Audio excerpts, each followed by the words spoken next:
Go to cloud. I hope it's going to work because I switched things. And screen share.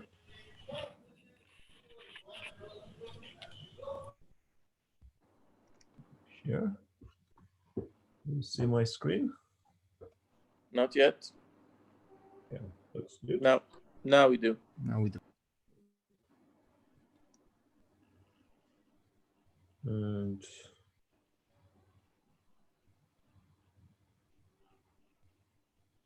this is class number 13, I think, no?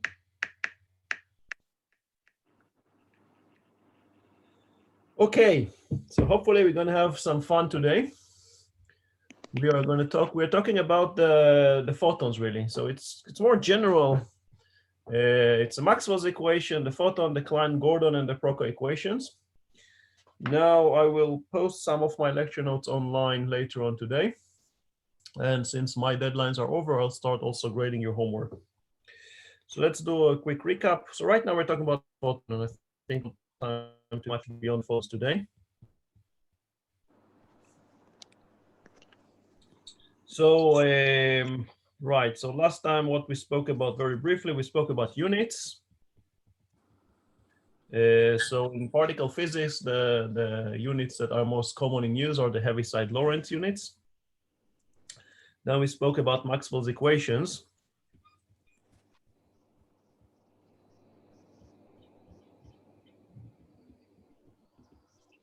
Right, so classically, everything we did so far was just classical, right? Maxwell's equation, Gauss' law, and then Faraday's law.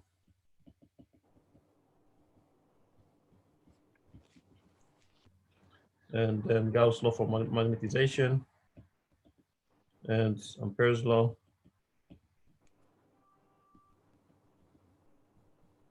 All units are CR1. And then I said that we can write this in a more compact form by introducing the Faraday tensor.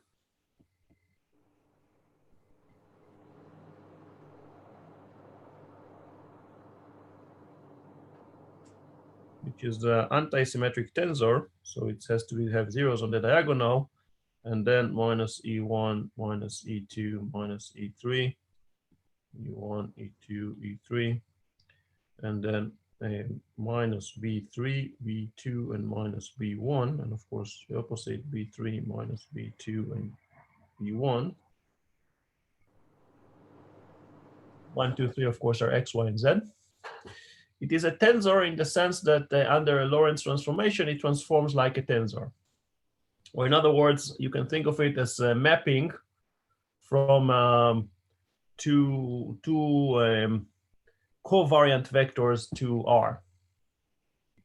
More on that in the GR course. Now, if we, so introducing this tensor, and now we can introduce also the 4 current. So another 4 vector is the 4 current. Just the density rho or C rho and the current J. This will denote by J mu. So this is a 4 vector. Again, it transforms like a 4 vector. Then the non-homogeneous Maxwell's equations, right? I can write them down simply as d mu f mu nu equal J nu. Very simple, very compact, very elegant. Simply plug in. Remember, what we really have here is a sum over mu. If you choose nu equal to 0, then we have d0 f0 0. This is 0 plus d1 f1 0. So dt e1 dx e1 plus d2 f2 0, etc. So this is just nabla dot e, which is equal to rho. And this is for the 2 of the Maxwell's equations. If you want the other 2 Maxwell's equations, then the easiest is to introduce the potential. So you have seen potentials in classical E&M. So you have seen the vector potential and the scalar potential. So the vector potential in classical E&M the vector potential came out from the mathematical identity. You can always write down V equal nabla cross A. And since the divergence of a curl is always 0, then for any vector A, this automatically fulfills the Gauss law for magnetization, right? This equation here. And then there was an introduction of the scalar potential phi, because we could always write down E plus dTA is some gradient of phi. So we had two potentials, scalar and vectorial. They don't play a role directly because we don't measure these potentials, we just measure the fields.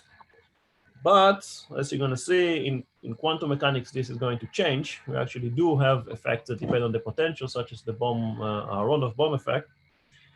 And we introduced the 4-vector potential.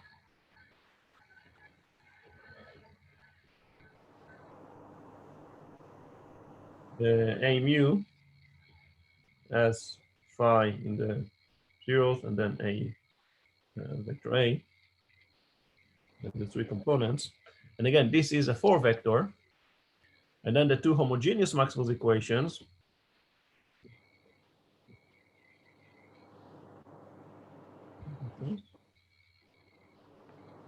I can write it down as F mu nu equal D mu A nu minus D mu A nu. Again, nice, elegant, symmetric, very nice. Contains the same information that are that is in the original Maxwell's equation. Only the relativistic invariance here is very clearly manifested. It's very clear that all the symmetries that happens here. Now we can use the 4-vector potential to write down the inhomogeneous Maxwell's equations, right? This equation here. If I just plug it in, then the definition of F mu nu from the second of Maxwell's equation. Then we write it down as d mu A nu minus d mu A mu is equal J nu, right? I just use both of them to write down this equation. Now this operator, d mu, just dt squared. If you're confused, there's 1 over c squared here, minus the Laplacian is denoted with a square, and the name is called the D'Alembertian, after D'Alembert.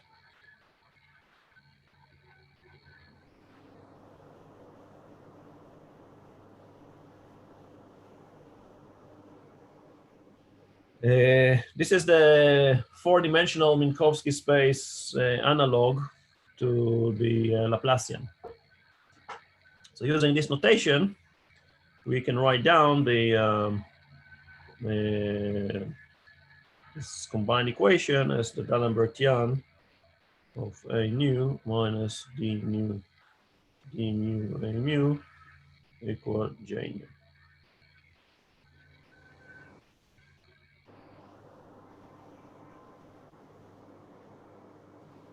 Very compact form. It's very confusing if it's the first or one of the first times you see it, but it's very handy to work with mathematically.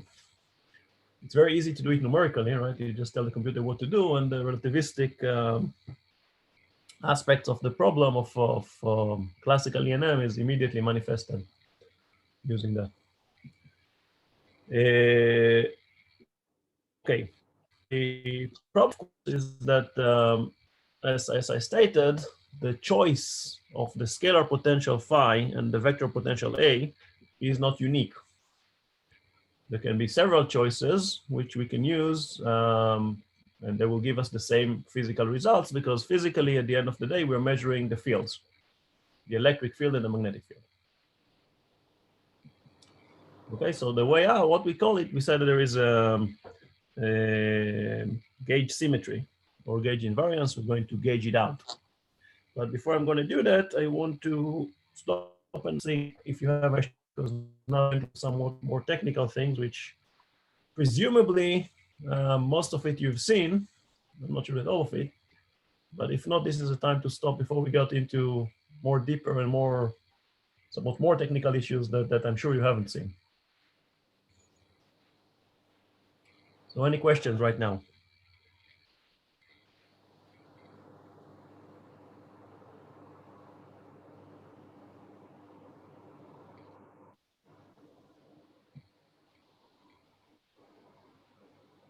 It is one of those things that there is some chance that you might lose me. So I want to avoid that in advance. But as usual, after you do it long enough, then it gets kind of, I wouldn't say automatic, but you see immediately why it needs to be like that. But if it's one of the first times you see that, then it can be quite confusing. So I'm taking into account the fact that some of you might be confused. But it's the end of the day, it's your responsibility if there is something that confuses you to come and ask.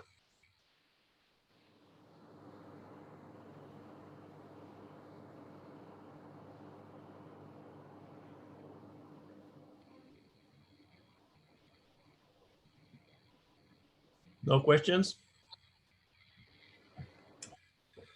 Okay, in that case, let's go on, proceed straight away. So the disadvantage potential formalism, as I said, is that phi and a, the vector a, or the 4-vector a mu, they are not uniquely determined. Now, and of course, the reason is that we do not measure the potentials, we only measure the fields, and the fields are derived from the potentials. So we can add to the potential a gradient of any arbitrarily scalar function, which will not affect the resulting field. This is known as a gauge transformation or gauge choice. So gauge transformation.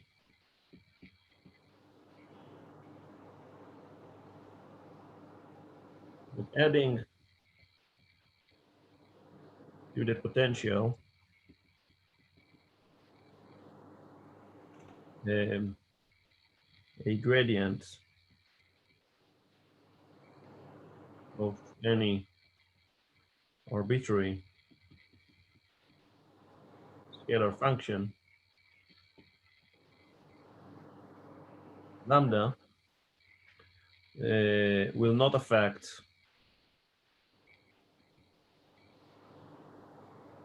the resulting fields.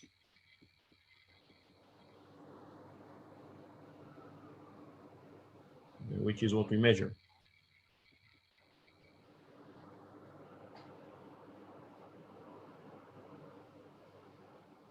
Right, so if I choose a mu goes to a prime mu, which is just a mu plus some gradient of a scalar field, in lambda, lambda is any scalar function of space and time, right? Just to make sure, right? For example, the temperature is a scalar function, means it gets a scalar value, but it's defined anywhere in space, right? I mean, everywhere I can put a thermometer and measure the temperature and I get a scalar result, but it's defined anywhere in space, right? So this is the meaning of a scalar function. Electric field is a vector function. That means at every point I can take a probe and measure the electric field and I'll get some vectorial quantity. Just to make sure that you're all with me when I say a scalar function. Now, such a transformation is going to leave the electromagnetic tensor unchanged, right? Because remember the electromagnetic tensor F mu nu is just d mu a nu minus d nu a mu, but d mu a prime nu minus d nu a prime mu, right? This d nu of lambda would just give you 0, so this is just going to be d mu a nu minus d mu a mu. And that follows from the fact that the derivatives are commutative, right? So since d nu lambda is equal to d nu lambda, right? So fields are unchanged, or the Faraday tensor.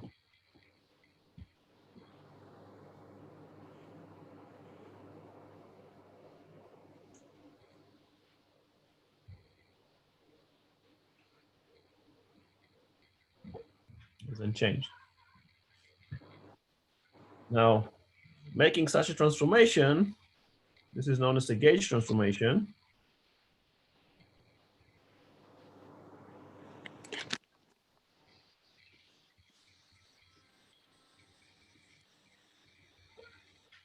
Apparently, the term was coined by Hermann Weyl, one of the founders of quantum mechanics, because it changes the scale of the instrument in which we measure the potential. Now, the symmetry of the fields under gauge transformation is known as gauge symmetry or gauge invariance. Right? So these are just the technical terms that I'm sure you've heard of, just to make sure that we all have seen it at least once. So the symmetry of the field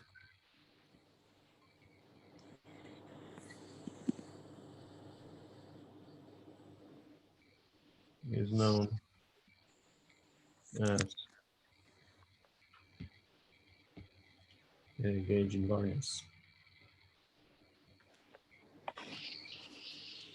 Or symmetry.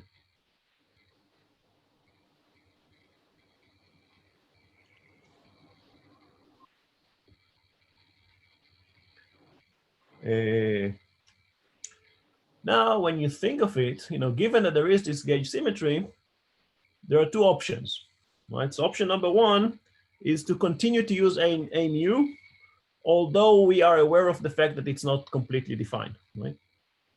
So this description is known as spurious degrees of freedom.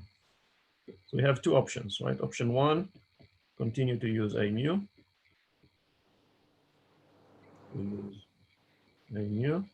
This is known as the spurious degrees of freedom approach.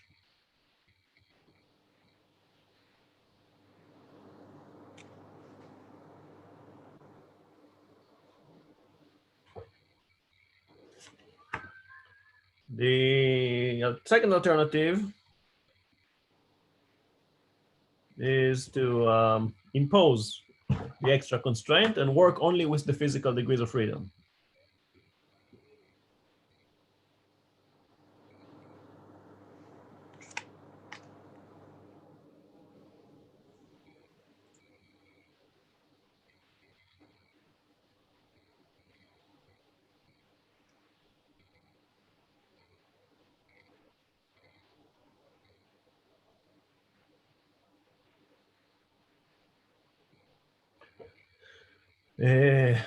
So of course, the disadvantage of doing that is that we're losing the Lorentz invariance, right? Once we impose this extra constraint, then the equations we get are no longer Lorentz invariant, so we can, this is something which is manifested and continue to be manifested in the way we write the equations. So we might lose track of that. Of course, which choice we're going to choose depends on what we try to. Right? Both approaches have their advantages. Here we are going to study the physical degrees of freedom, so we choose the second approach. So this is the approach we choose. Asaf, can I ask a quick question from a few minutes ago? Yeah. So I'm wondering about the, it's kind of a detail, but you put the prime on the A this time and not on the index. And Yeah. I remember a few weeks ago it was the other way around. Is there something crucial going on here? I know. I haven't had time to think of it. You're right. The reason is that this is taken from a different textbook. So I had to think a little bit because it's a mu or a prime because I'm sticking, a mu is, let's say mu is equal to 2, right? It's still the second component of the new vector A, right? It's the y component of A. Right. It's the same vector mu, but now it's a second. So it's the same component, but now it's a different vector. I'm not sure that I'm fully consistent with myself. I have to have a look at that, and simply I did not have time to think of it all the way through, so I just took it from the textbook as it was. Fully agree. Thanks for the comment. I was wondering about that myself, and I just said, look, I don't have time now to think of it carefully, so I just follow the textbook. Okay. Well done for pointing out, for seeing that.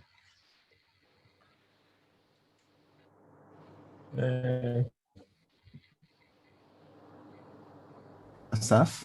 Yes. Can't we impose a constraint that is by itself Lorentz invariant?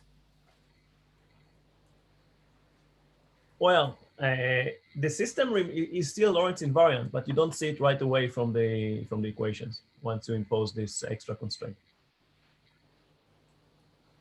Okay, I guess I'll see. You'll see it. I mean, everything is still Lorentz, but you just don't see it right away. Okay, let's see that. So, yeah. But if it doesn't affect the field, then this constraint, is it only just for comfort and for just approaching it in a different way, or does it have actually an effect on the field in the end? Because you said that adding the scalar field does not change the electric and magnetic fields. It's not going to change the electric field, that's true, but this is in the classical. This is the classical approach. What we do right now is just the classical, right? We haven't quantized anything. In 5 minutes, we're going to start quantizing things, right? And then I'm going to show you that this is going to be useful in determining the properties of the quantized electric field, which is, we're going to call it the photon. Okay, so classically, it's meaningless. You're right. Well, it's not meaningless. It's just, sorry, it's not meaningless. It's a mathematical game. Quantum mechanically, this game has a meaning. Okay. Yeah, thank you. All right. This is.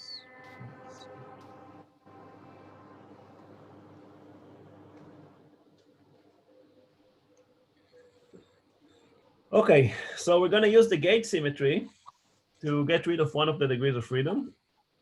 Of course, we have various ways of choosing lambda. So we will choose lambda. We will choose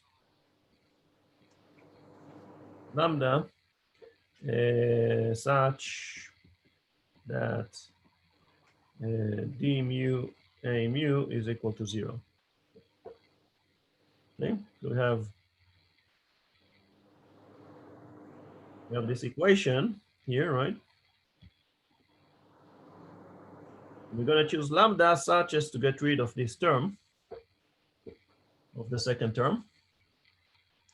And so we're going to choose lambda to be such that d mu a mu is equal to 0. And such a choice of lambda has a name. This is called the Lorentz condition.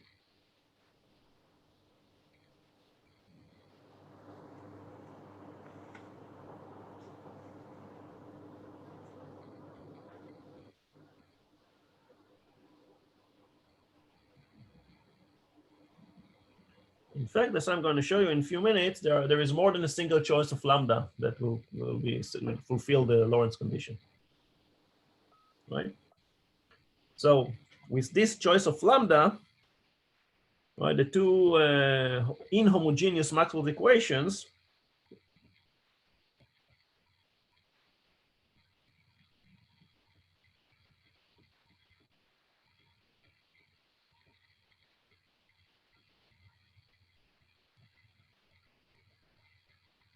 they become the Lambertian of A mu is equal J mu, or A nu. How did I use?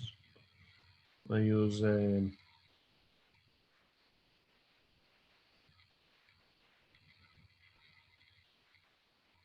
okay, well, I just plug it in here. I use here nu. So not that it really matters, just to be consistent with myself. The Lambertian of A nu is equal to J nu. Okay. Remember, J nu are the currents. So if we have no currents, if we are in vacuum,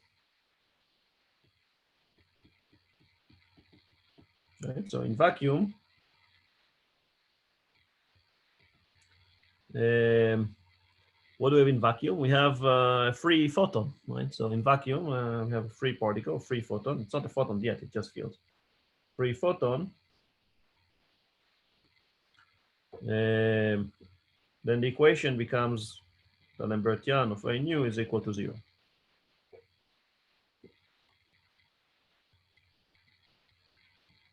Now, why do I call it a photon? What is this equation really describing, right? Remember, what is the D'Alembertian? D'Alembertian is what? D'Alembertian is dt squared minus nabla squared, right? So what does this equation tell us? That A nu, right, the 4-vector potential. Well, what does it satisfy? What equation do you see here? Wave equation. Exactly, right? This is a wave equation, right? This dt squared minus nabla square of A, right? It's a wave equation. And what is the velocity, the phase velocity?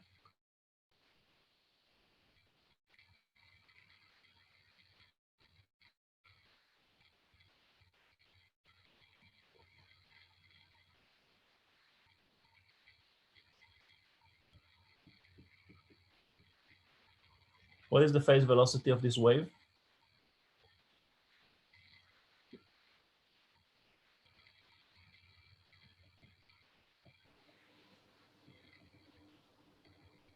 One.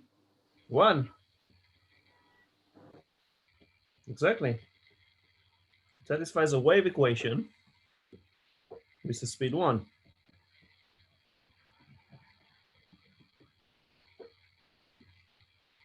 What is the speed 1 in real units?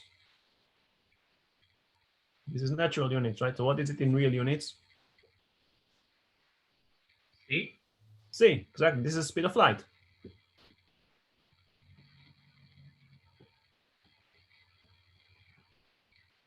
Right? So A nu, this 4-vector potential, right? I can think of it, this is a vector that satisfies the wave equation, which in vacuum travels at the speed of light.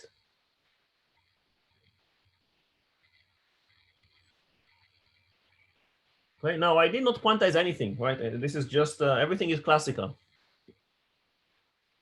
But just that you see what happens here, right? So I played with the mass and then I got something which looks quite familiar.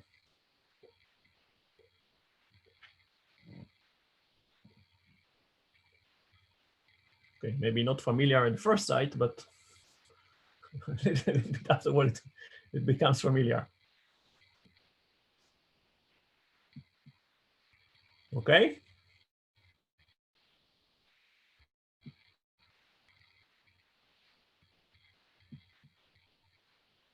Okay. Now let's quantize. Questions? Okay, so now let's quantum interpretation. Not really quantizing because this is not a course in quantum mechanics, but I'm do a quantum interpretation. A quantum interpretation to the electromagnetic description.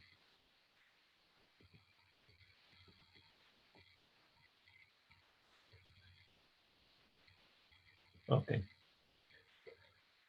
So everything we did so far is completely classical, right? But we know that photons are quantum objects. So we need to quantize them. So what I'm going to do, I'm going to start thinking of A nu as a wave function of a quantum photon. And then I'm going to have a new interpretation to this equation. Now, why am I going? What motivates me to think like that? Why am I doing that? Why am I doing that? So remember, all of you have learned quantum mechanics, right?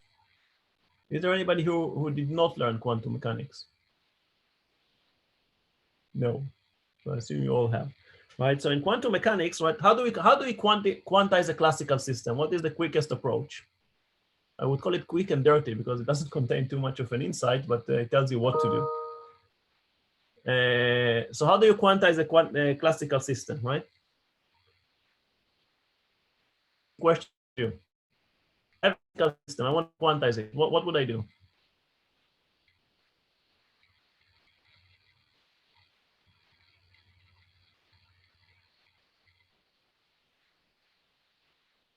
Just thought you all said you learned quantum mechanics.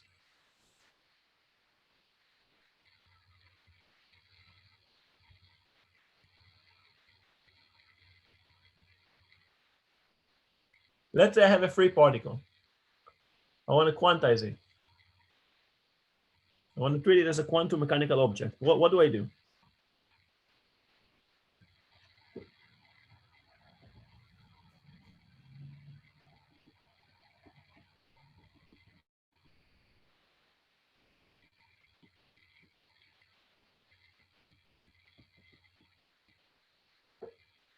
Yeah. For a free particle, we just postulate the quantum momentum. What do you do with the momentum? You postulate that it's fixed. No. It comes in a quantum. No, I do something else. What do I do with the momentum? I don't postulate. I postulate, yes, but I don't. What do I postulate?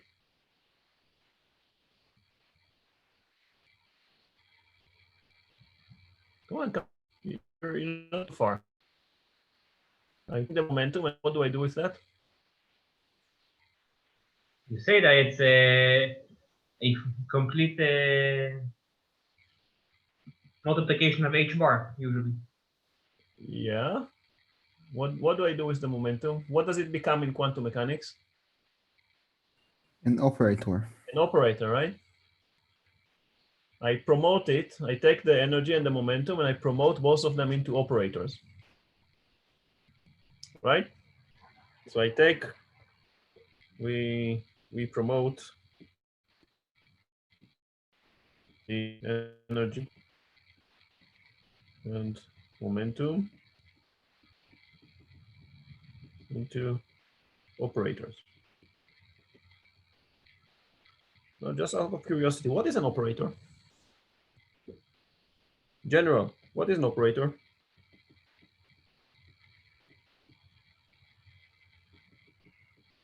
Something that acts on a vector And acts and do what? and returns a vector. Good. Doesn't have to be a vector, it has to be a function. What is a function? I just want to make sure that you're all with me. What is a function? Vector in the right vector space. No, a function for me, a function is a box. Okay, I'm surprised how much this thing not often discussed properly. Well, a function for me is a box. This is a function. What?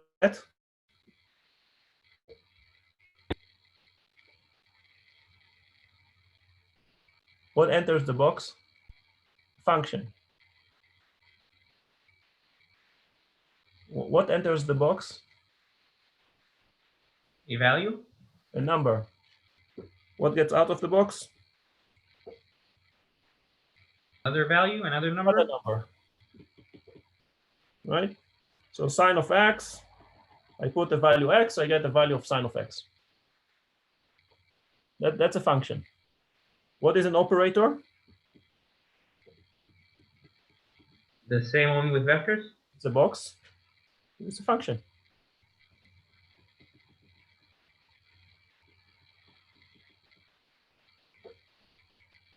It can be a wave function. You can treat it as an operator in Hilbert space. That's okay. That is an operator.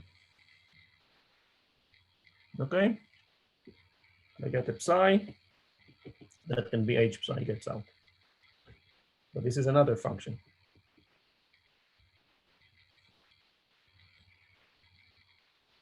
Okay.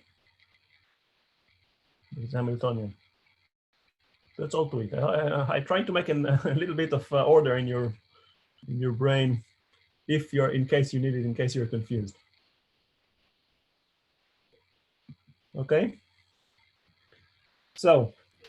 Can this be continued? Is there something that takes an operator and gives back an operator, or does this kind of end here?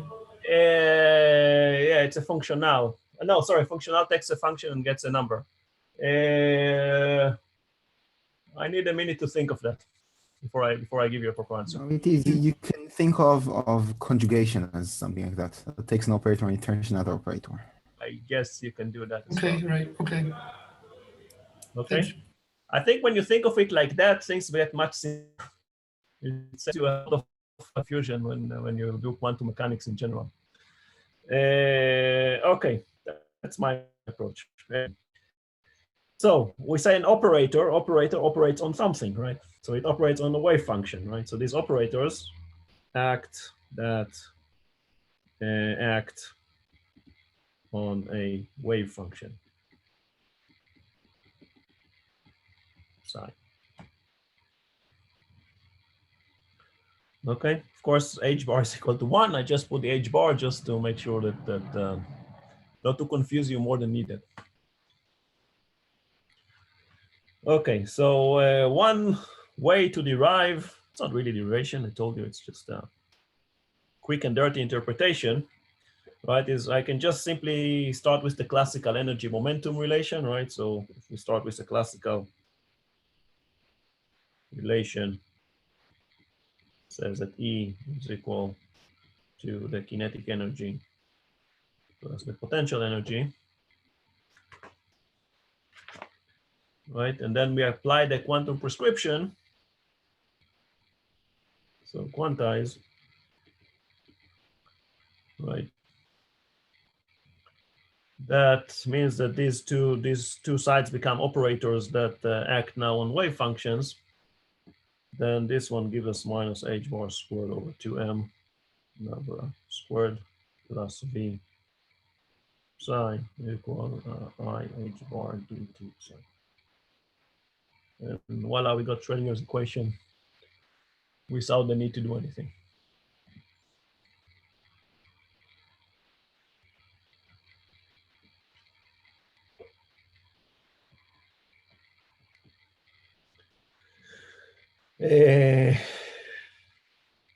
Okay, of course, this is true for non-relativistic particles, right?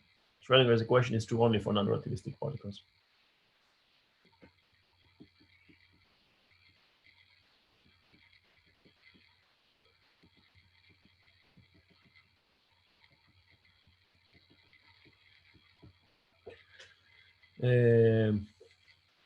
Simply states that the total energy is equal to the kinetic energy plus potential energy.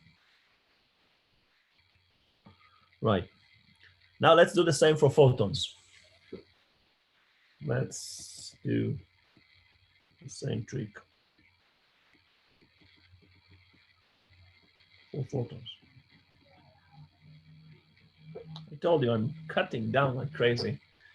It takes 3 lectures in quantum field theory to get it done properly, but I'm just cutting it down. That you can see it down. So being massless, what do we know about the photons? That are massless, right? So being massless, right? Then we have for the photons that E squared minus P squared is equal to 0, right? This we know for them being massless particles. I forget about the C here.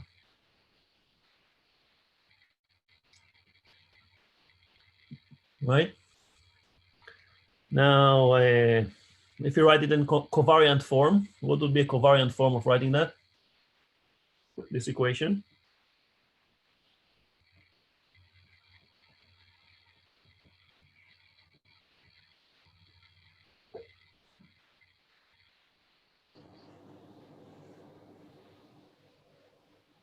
How do you write down E squared minus P squared equal to 0 in a covariant form? P mu, P nu. Of course.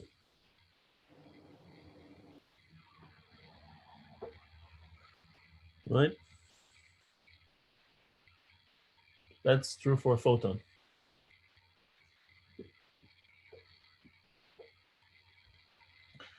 Now we can write the energy and momentum operators in covariant notation, right? So it's pretty much straightforward, right? Because if we know that P mu is E P, right? So in quantum mechanics, so again, quantize.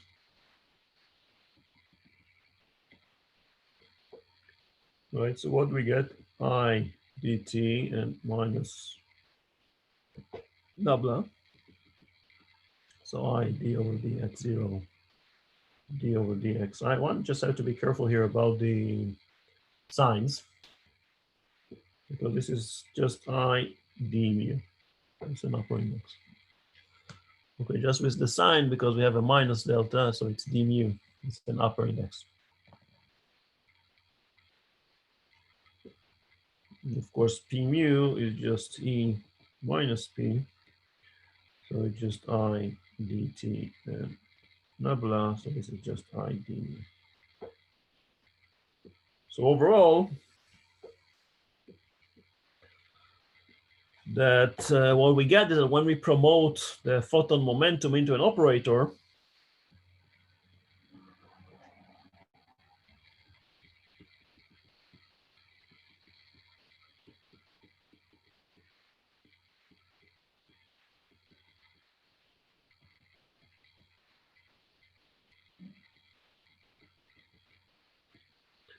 right?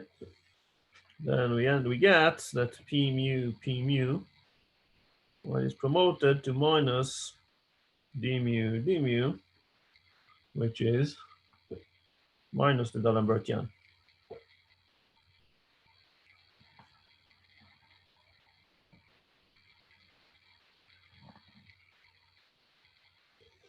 So we get the following interpretation for the classical equation, right? So this allows the quantum mechanical interpretation to the classical equation D'Alembertian of A mu is equal to 0, which we just write down, right? So in QED, the for potential A mu becomes what? Again, it's an interpretation. What does it get? An operator, or a group of operators. A mu is not the operator. The Lambertian is the operator, right? The momentum turns into operator. What is A mu? If it's an operator, then it operates on what? A vector or a function? On the wave function, right? So A mu, right? So in QED, the potential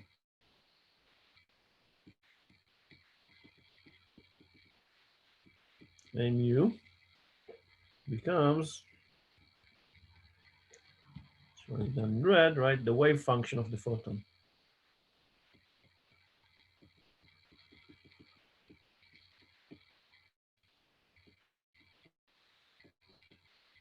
Right, you already seen that it travels at the speed of light in vacuum. So the classical equation, right? The Lambertian of A mu equal to 0. Remember, it's a classical one. It's a 4-dimension, but it's a classical. I did not quantize anything.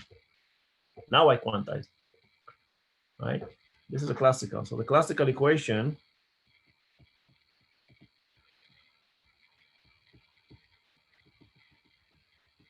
the Lambertian of A mu equal to 0 is now to be interpreted as a quantum equation.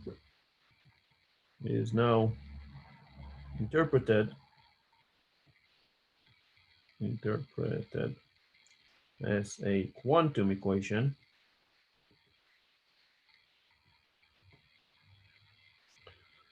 that describes the kinematics of a massless particle.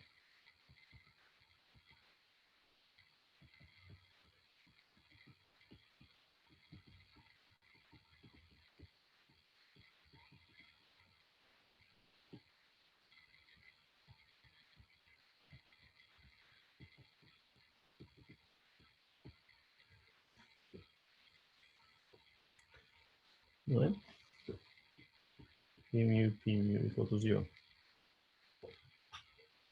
This is exactly what we expect to see from a photon. So it is a quantum mechanical interpretation.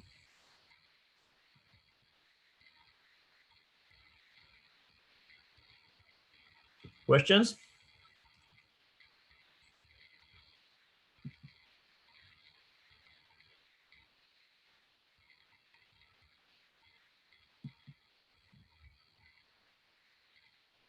Any questions? Anybody?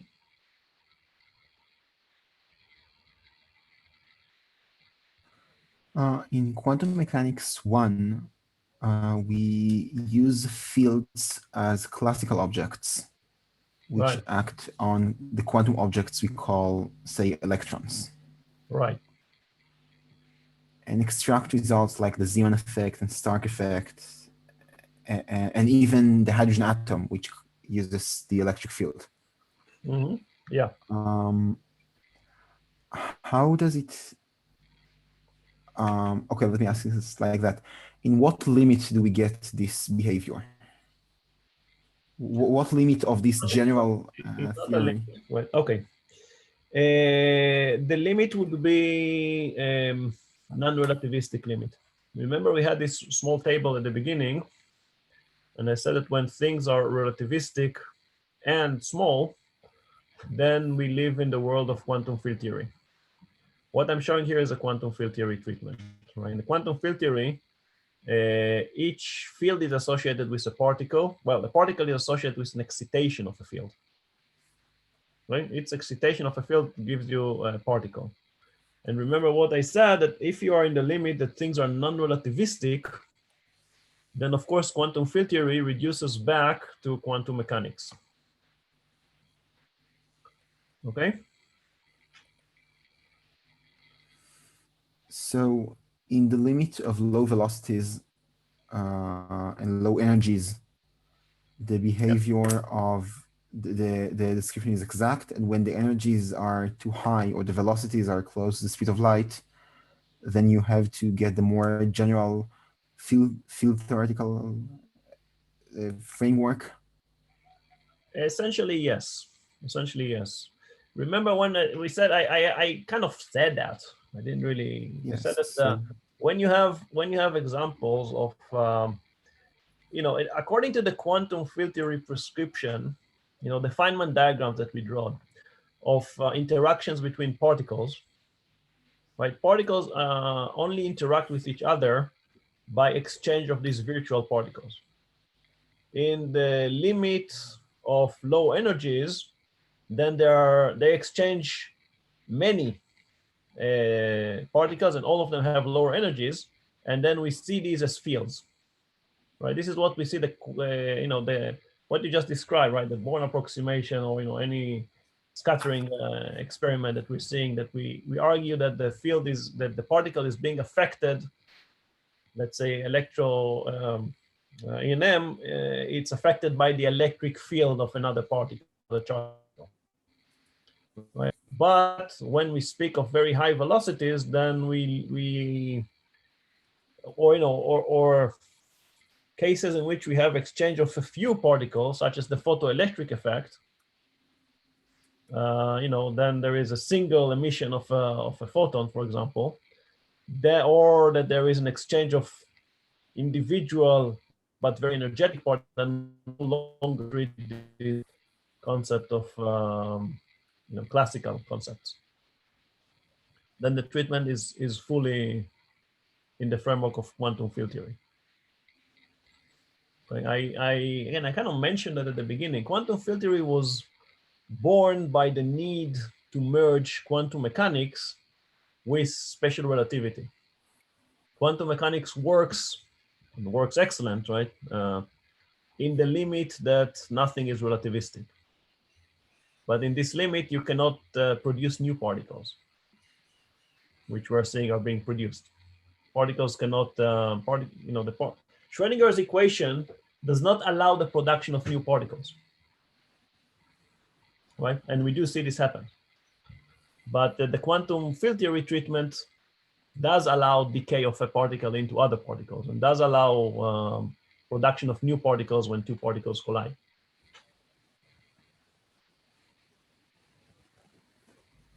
Okay? Yes. Okay. More questions?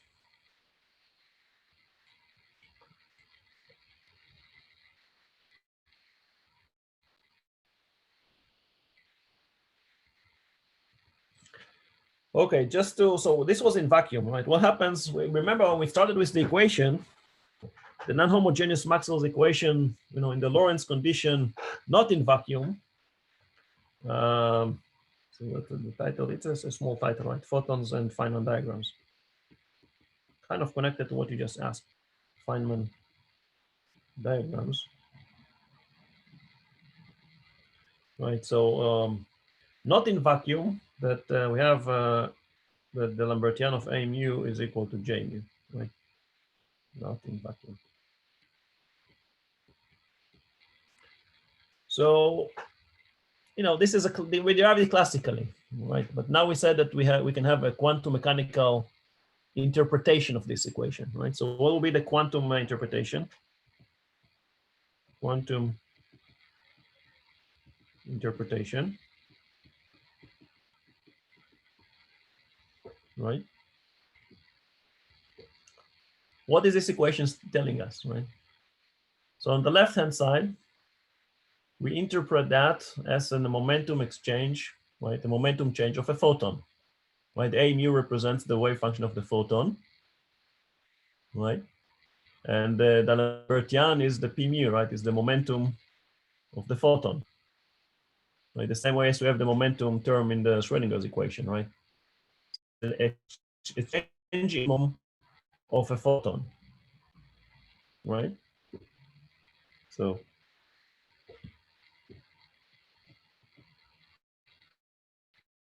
here, this is the change of momentum of a photon, right? Not just a change of momentum, it's change of energy as well, right? Change of energy momentum, it's not just momentum. So in other words, we can say that the photon is being produced or being destroyed. What produces or destroyed photons?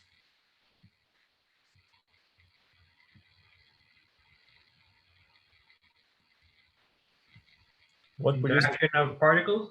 action of particles, right? So this means, and what do we have here? What is J mu?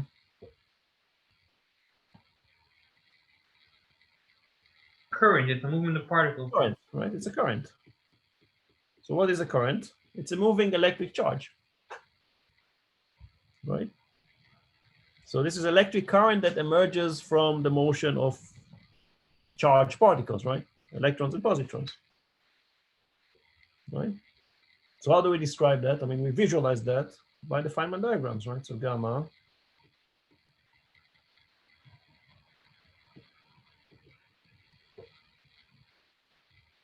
right? Or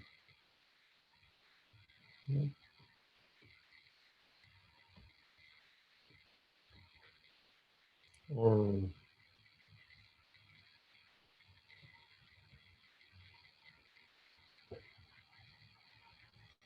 right? So the quantum field theory interpretation of this equation is exactly these Feynman diagrams. Creation or destruction of or change of momentum of a photon is associated or can happen only when we have currents involved.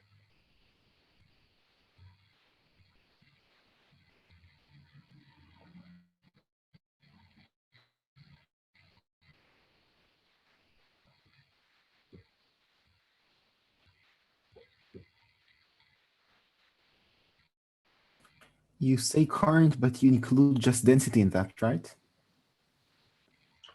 Yeah, because yes.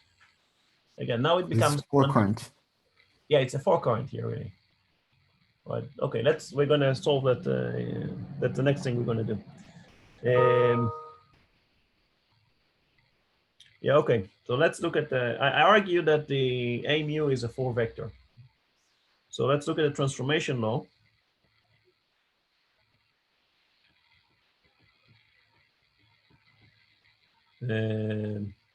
Of the photon. right? So I argue that A mu represents a wave function of the photon, which means that the photon is a vectorial particle, right? Or simply we say it's a vector. So A mu represents the wave function of the photon. It means that the photon is a vectorial particle.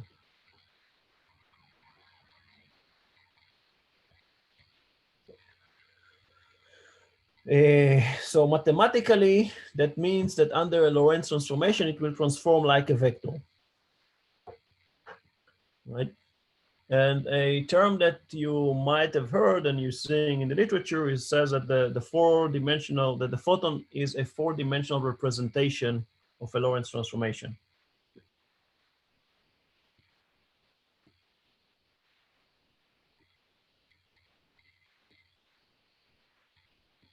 Dimensional.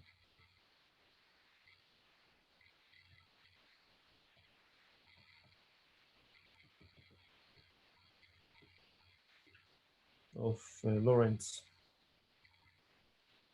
transformation.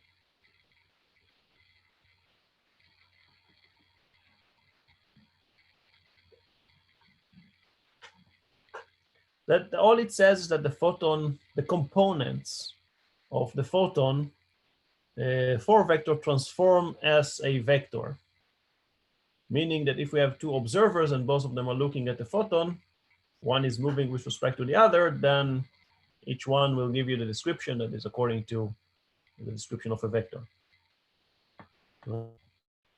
Now, this is a different description than the description of a scalar function, right? I gave you the example of a temperature, right? I can measure a temperature, it's a scalar function, right? And this is different than equation of the form the Lambertian of phi equal to 0, where phi is a scalar.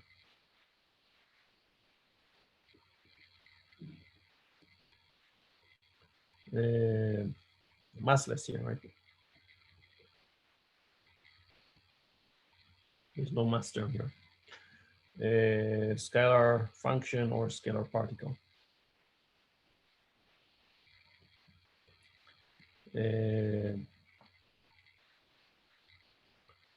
That means that the wave function phi is invariant under Lorentz transformation. This is not the case for the photon.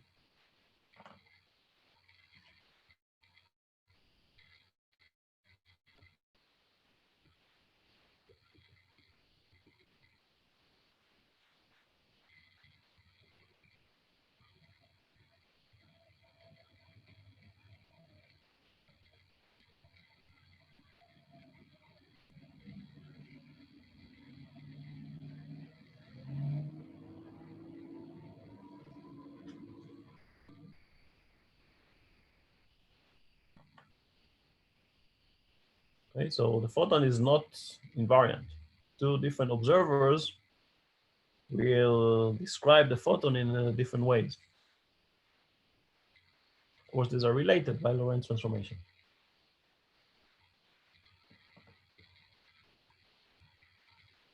Okay. Now let's emphasize on that. So let me describe the plane wave solutions and the photon polarization.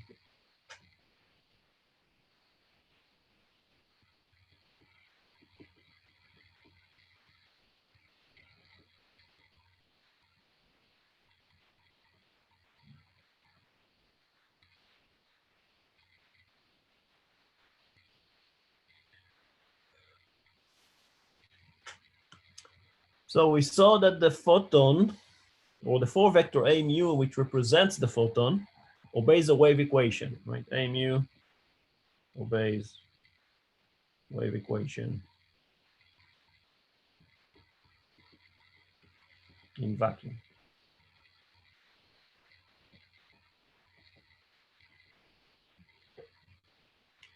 So we know that the solution to this equation has to be some superposition of plane waves. Right, so the solution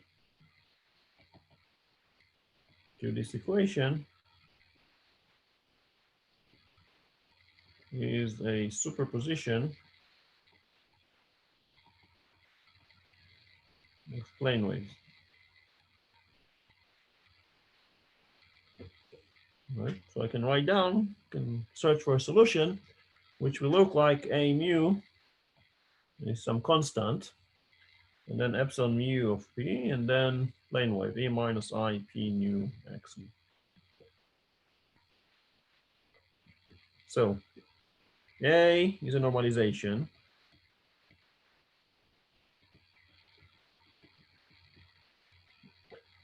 That carries the dimension. Right? P nu is the photon four momentum.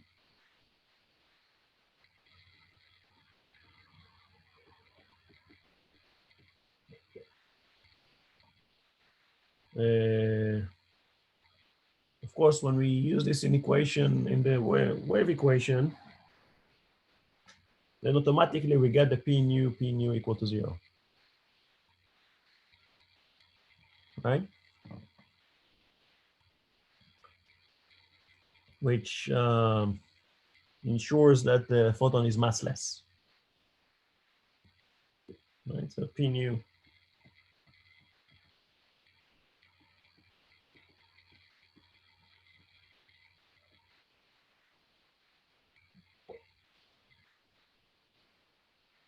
right? You all see that? The vector epsilon mu of the P, this is known as the photon polarization vector.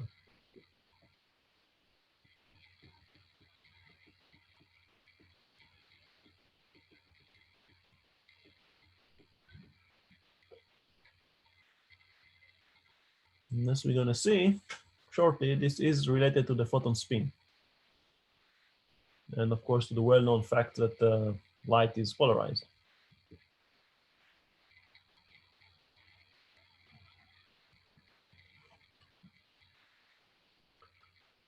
So if we take this solution, right, and use it in here, what do we get? The Lambertian is just d alpha a mu.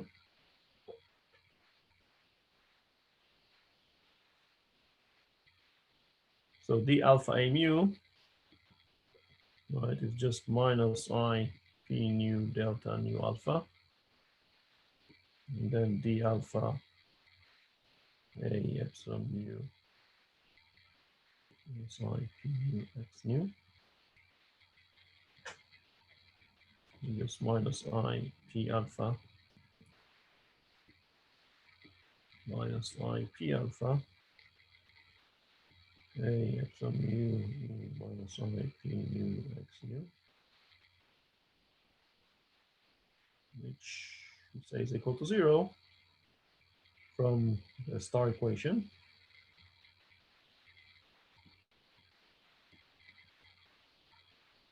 So immediately we see that P mu, P alpha, doesn't matter, P nu equal to 0. Right, I say it doesn't matter. Why does it matter? Because when I have an upper index and a lower index, these are dummy indices, and exactly which index it doesn't matter.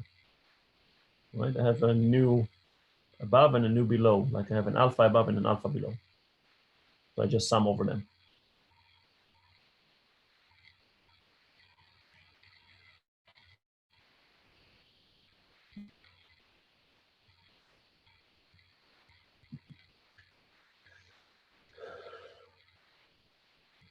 Okay, that's quite good. Now let's try this solution. We ended up that photon is indeed massless. The photon is massless. Now we use the solution in the Lorentz condition. Use the solution in the Lorentz condition.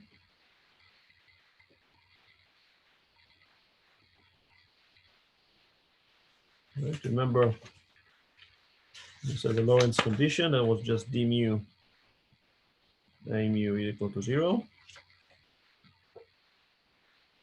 Right? But d mu a mu is just, right, p mu epsilon mu times all sorts of things which we don't care because it's equal to 0 anyway.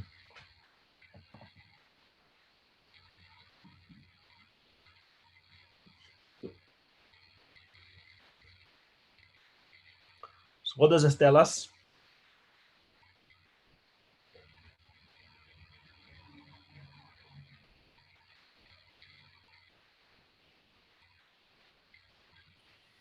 That polarization is orthogonal to the momentum. Exactly, perpendicular to the momentum. So means that the polarization vector, polarization of the photon, or the 4-vector polarization, is perpendicular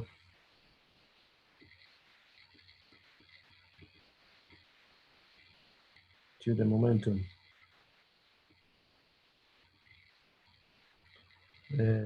4-vector.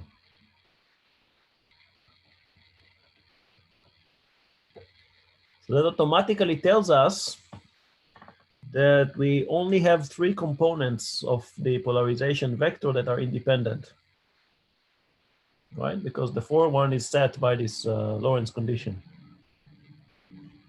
So only 3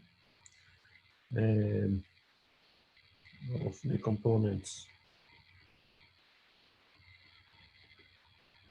of epsilon mu are independent.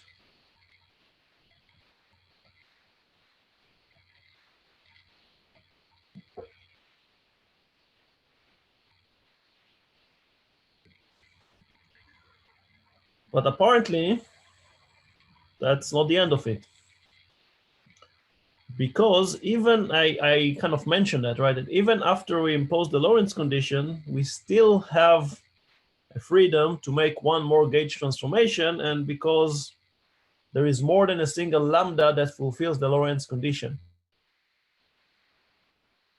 Okay, so even after imposing the Lorentz condition,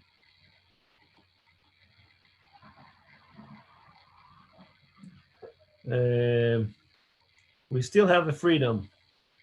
We can still make one more gauge transformation.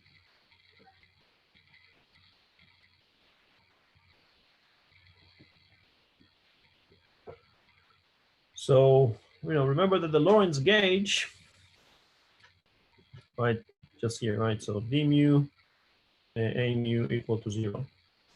So any choice of lambda, right, the gauge that satisfies, or any choice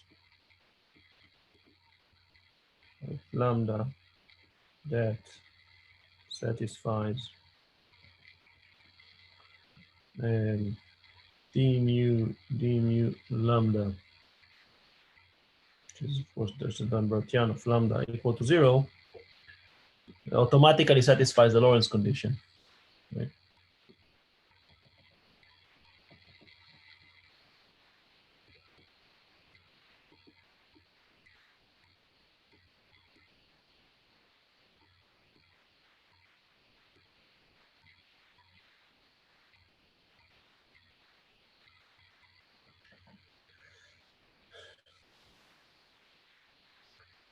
As I said, there is more than one such choice.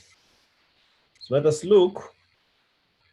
consider some choice of lambda. Let's say lambda of x, right? It's a scalar function, right? So just I b e minus I p nu x nu, right? It's a again, superposition of plane waves. B is some constant. So B is a constant. And of course, p nu satisfies the condition p nu equal to 0 for a massless particle.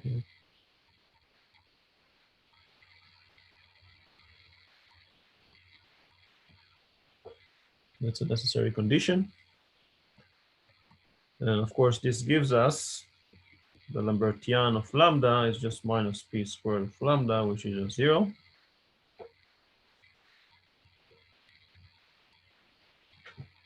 So for this choice of lambda,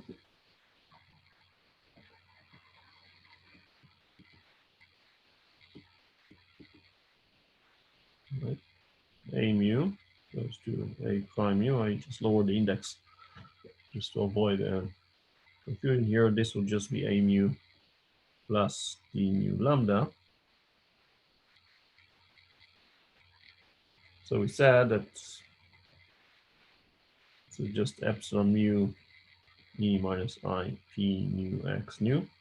I avoid the a here, right? There's an a, but I just skip the normalization because I already have one normalization. I don't need more than that. Plus I b d mu e minus I p mu x nu. So just epsilon mu e minus I p mu x nu plus I b minus I p mu e minus I p mu x nu. Just epsilon mu plus b p mu e minus I p mu x nu.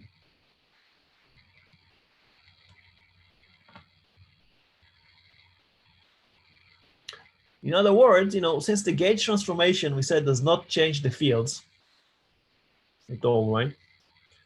That means that the electromagnetic field that is produced by these photons, right, is unchanged when the polarization vector changes like that, right? So the electromagnetic fields are unchanged when the polarization vector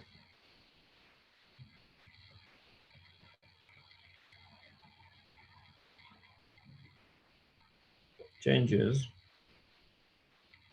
by epsilon mu goes to epsilon mu prime, which is epsilon mu plus some constant in the direction of p mu,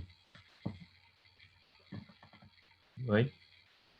That's of course because the gauge transformation does not change the measurable physical properties.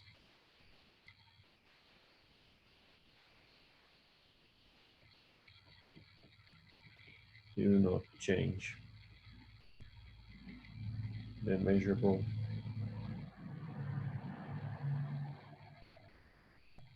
physical properties.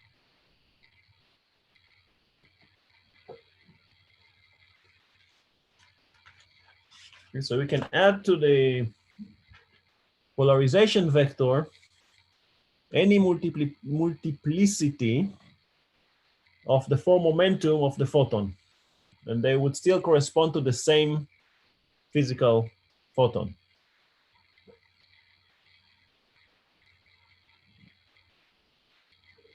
Okay, say it again in words. Any polarization vector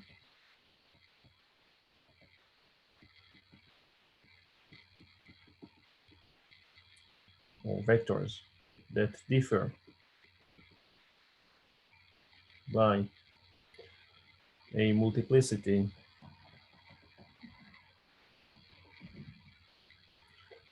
of the four momentum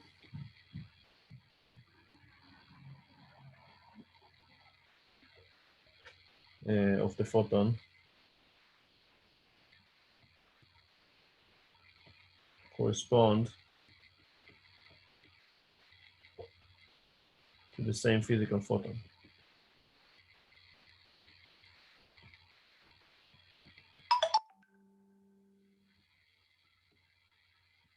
Is what it means.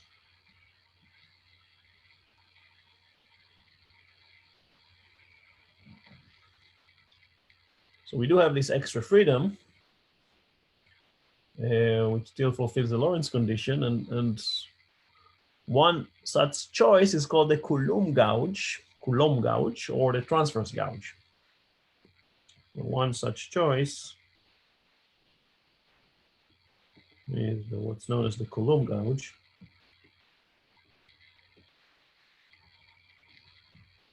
The transverse gauge.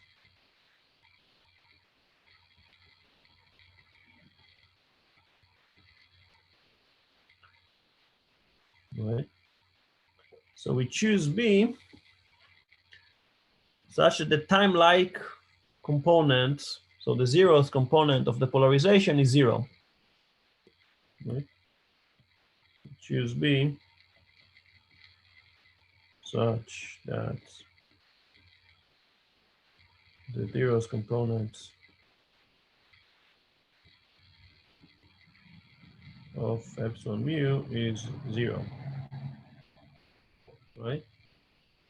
So B is simply minus epsilon 0 over P0.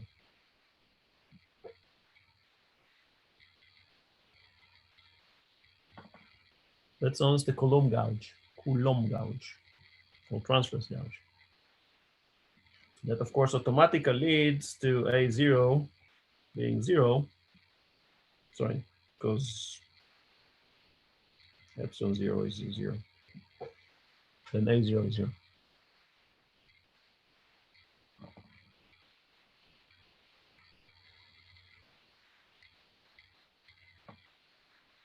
Now, if we put this in the Lorentz condition,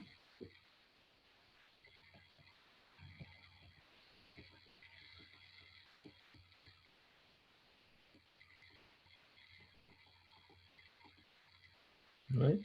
Remember, P dot epsilon is equal to 0. That automatically means that P dot epsilon, but now it's the 3 vectors are 0, which automatically satisfies that nabla dot A is 0. So the divergence of A is 0.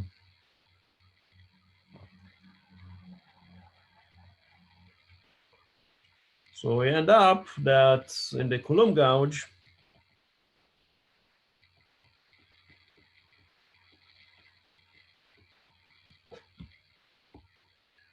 right, the polarization of the photon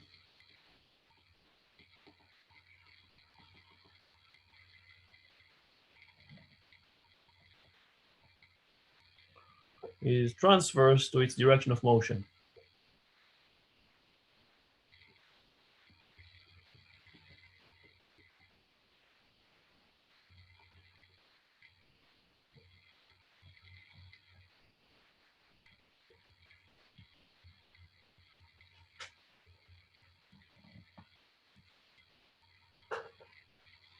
So how many polarization states do we have?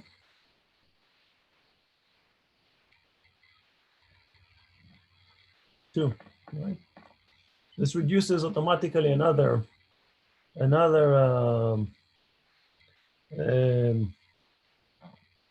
degree of freedom. So we only have polarization state. We have photon. The photon has only 2 polarization states independently.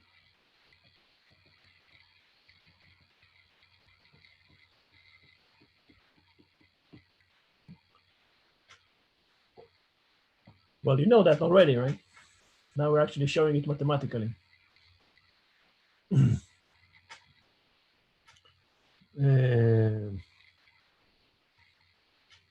That also means, actually coming from here,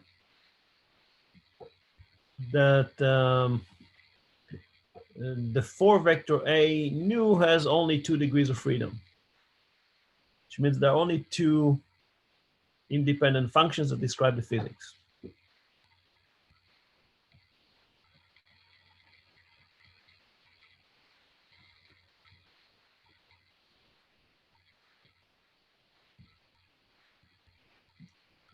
Right?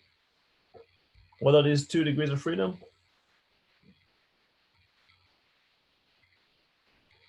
This would be the 2 polarization states.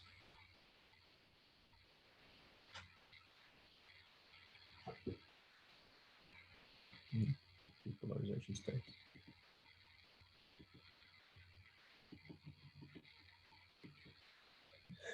Let me repeat again what we did here, because your quietness at this point tells me that you are not that much following necessarily everything I'm saying. We started by arguing that A mu, right, the 4-vector potential, is promoted to be the wave function that describes a photon. And the equation here with a star, the Lambertian of A mu equal to 0, it's a wave function, right, that describes a photon, right, in vacuum. And then I argued that the solution of this equation needs to superposition plane waves, right? This is the superposition, what is written here and put in a box here, right? Now this superposition of plane waves, right? We have some vector, that's the polarization vector times the plane waves, right? And then I argue that now when we plug in the Lorentz condition, of course, the 4-vector has 4 degrees of freedom, right? You can choose any basis that you want, but the Lorentz condition reduces 1 degree of freedom, which leaves us with 3 degrees of freedom, because the polarization vector needs to be perpendicular to the momentum, right? But I said that this is not enough because I can still choose various values of lambda that would still fulfill the Lorentz condition. So I choose now, right, one which is known as the Coulomb gauge or the transverse gauge, which essentially, this is the choice of the Coulomb gauge, that the 0 component of this polarization vector is 0. And that reduces another degree of freedom, right? And this other degree of freedom, this essentially that tells us that P dot epsilon needs to be 0 or that nabla dot A is 0, divergence of A is 0. Which means that the Coulomb gauge, the polarization of the photon has to be transverse to the direction of motion, right? That's true for photons, that's true for electromagnetic fields, not surprisingly at all, because they're made of photons. So if we look at the photon that travels in the z direction, so for a photon that travels in the z direction, right? Then all the solutions, we can write them down as a linear superposition of the 2 polarized states, right? All solutions can be written as a superposition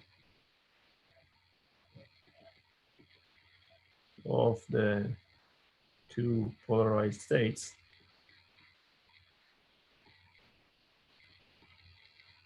at epsilon 1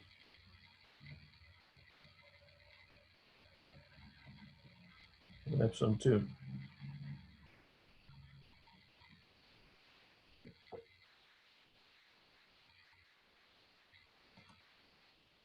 Of course, this is not a unique choice, right? It's just a choice of basis. Yeah, question.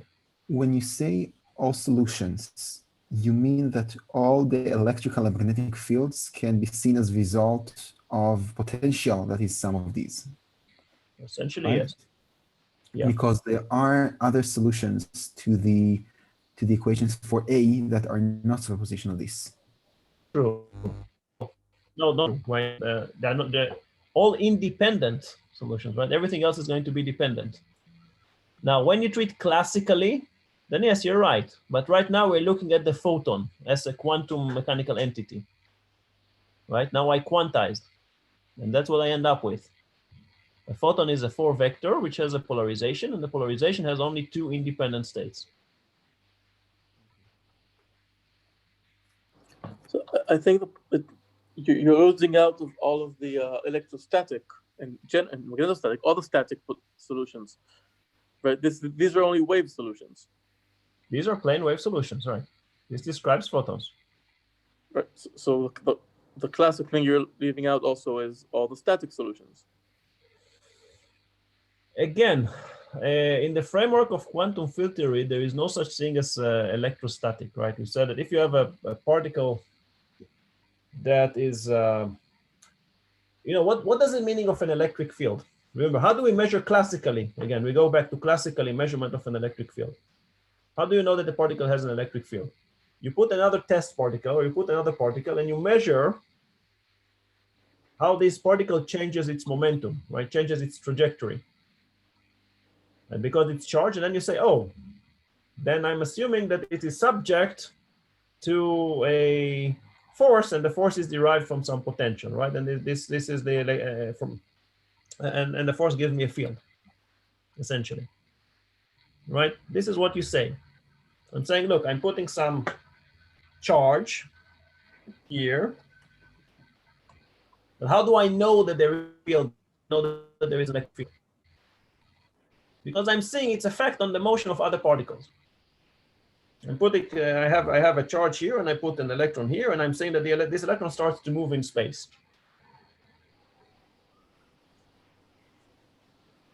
Right? In quantum field theory, right, the reason why this electron starts to move in space is because these guys exchange virtual photons. So there is no such thing as a field which is decoupled from the photons, right? The cumulative effect of all these photons that are being exchanged between these particles is what produces to us classically what we interpret, or people used to interpret up to 80 years ago as electric fields. But the description we currently have for that, for the same phenomena, is via these Feynman diagrams and the exchange of these virtual photons. So I'm not losing anything. I'm describing the same thing in a different way. So a superposition of these two 4 vectors will always maintain the 0 component, the time component as 0. So how do you produce? I have a choice. I have a choice. This is a choice of a gauge. I could choose other gauge. And then I would end up, it doesn't have to be 0, but I would still end up with 2 independent states. The important thing to remember, I could make different choices of gauges, right? And I could play with that, and I could get different independent vectors. It's just going to complicate my life, right?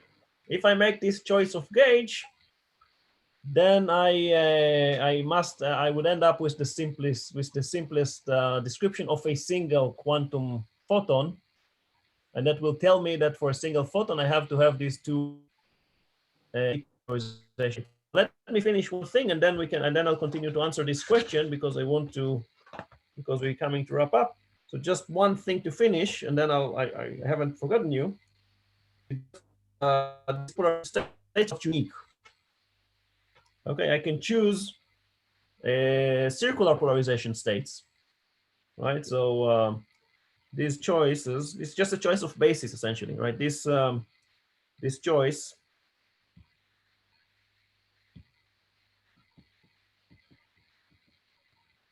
is not unique, right? Often we can choose, or people choose, often one uses the circularly polarized states.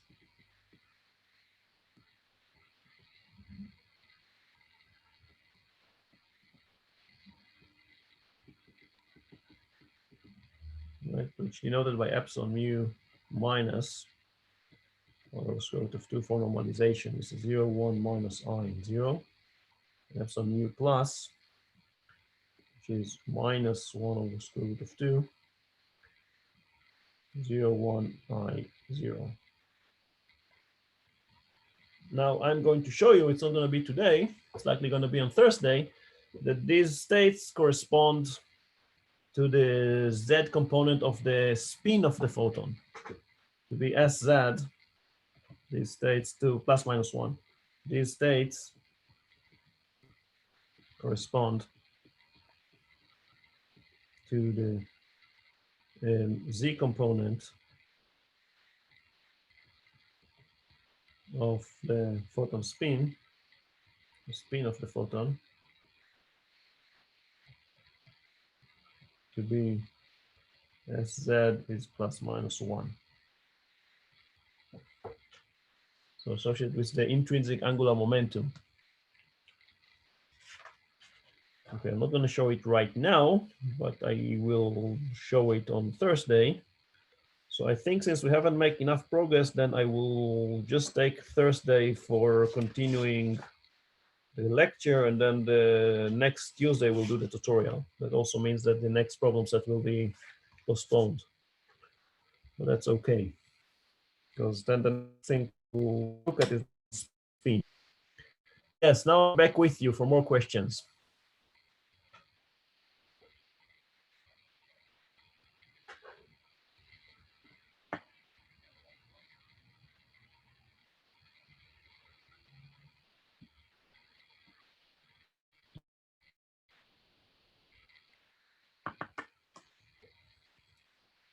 Any more questions?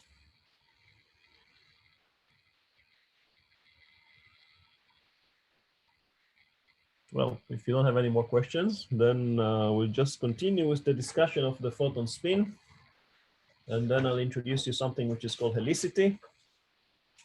And then we'll discuss some symmetries, some parity and conjunction.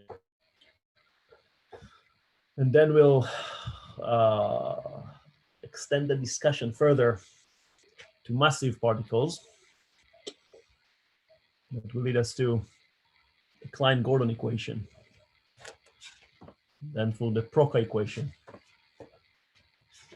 So terribly difficult once you accept the formalism, but now it gets a little bit more technical, so you have to be slightly more careful on what I'm doing. All right, more questions? If not, then have a great, what happened? What happened? I don't know, this thing's very Is the strange. cable connected? Yeah, maybe, it's okay, I stopped the video. So we can just end it up. So I'm sorry for the 1 minute delay I had, because I had to reboot my computer. Of course, always at the worst possible time, but at least it was not more than that. Still recording.